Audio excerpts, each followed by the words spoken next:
死にたいなんて言うなよ、諦めないで生きろよ、そんな歌が正しいなんて馬鹿げてるよな。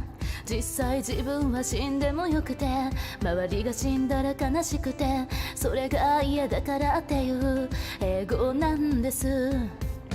他人が生きてもどうでもよくて、誰かを嫌うこともファッションで、それでも平和に生きようなんて素敵なことでしょう。画面の先では誰かが死んで、それを嘆いて誰かが歌って、それに感化された少年がナイフを持って走った。僕らは命に嫌われている、価値観もエゴも押し付けて、いつも誰かを殺したい歌を簡単に電波で流した。僕らは命に嫌われている、軽々しく死にたいのとか、軽々しく命を見てる。僕らは命に嫌われている。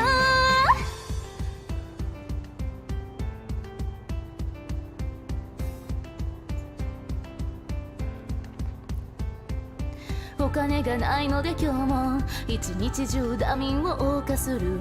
生きる意味なんて見出せず、無駄を自覚して息をする。寂しいなんて言葉でこの傷が表せていいものか。そんな意地ばかり抱え、今日も一人ベッドに眠る。少年だった僕たちはいつか青年に変わっていく。年老いていつか枯葉のように誰にも知られず朽ちていく。不死身の体を手に入れて一生死なずに生きていく。そんな SF を妄想してる。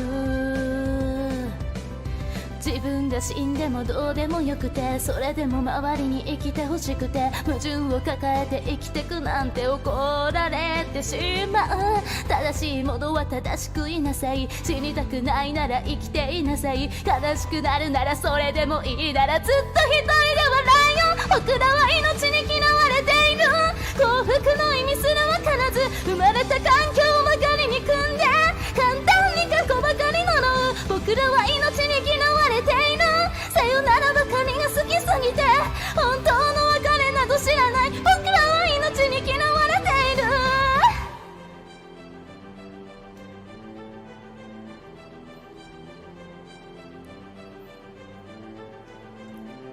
幸福別れも愛情も友情も滑稽な夢の戯れで、全部金で買える品物。